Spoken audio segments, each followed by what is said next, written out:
একজন ডিসিও বলে নেই যে আমি প্রতিবাদ করব অথবা আমি রিটার্নিং অফিসার থাকবো না অথবা আমি রিজাইন করলাম আমি কাজ করব না।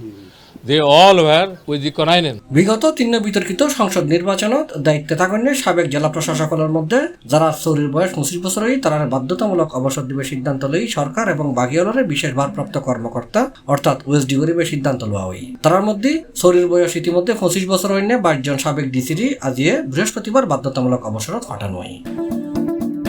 সচিবালয়ত আজি সাংবাদিকলর এই সিদ্ধান্তের কথা জানাই জনপ্রশাসন মন্ত্রণালয়ের জ্যেষ্ঠ সচিব মোহাম্মদ মুখলেসুর রহমান। এর আগে গতকাল বুধবার বিভিন্ন মন্ত্রণালয় বিভাগ এবং দপ্তরত কর্মরত যুগ্ম সচিব ও সমপর্যায়ের পদে থাকেননি প্রশাসনের 33 জন কর্মকর্তারা জনপ্রশাসন মন্ত্রণালয়ের বিশেষ ভারপ্রাপ্ত কর্মকর্তা হিসেবে ওয়েস্ট সরকারের। তারা 2018 সালত অনুষ্ঠিত বিতর্কিত নির্বাচন রিটার্নিং কর্মকর্তা ও জেলা প্রশাসকের দায়িত্ব পালন করছিল।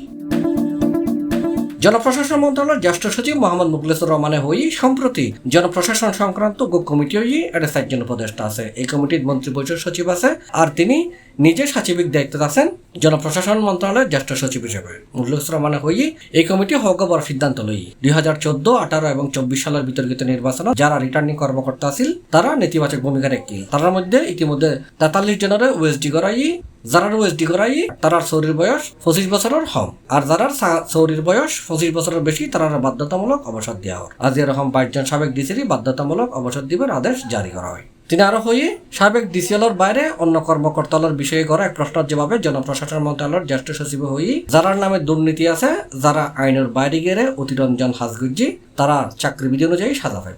একটা অফিসারের আইনের বাইরে থেকে অতিরঞ্জন হয়ে যে কাজগুলো করেছে তাদেরকেও আমরা এই আন্ডার প্রসেস এবং তারাও এই ধরনের আপনার চাকরি বিধির অধীনে যার যে সাজা এটা তারাও পাবে। বার্তা দেয়া যে প্রতিবাদ করা যায়, প্রতিবাদ করলেও যে ফল হয়, প্রতিবাদ না করার ফলে এই জাতি যে পর্যায়ে আসছে এখান থেকে মুক্ত হওয়ার জন্য এই সরকার সিদ্ধান্ত নিয়েছে এই ব্যবস্থা নিতে হবে, ব্যবস্থা শুরু। C+ TV Chittagong.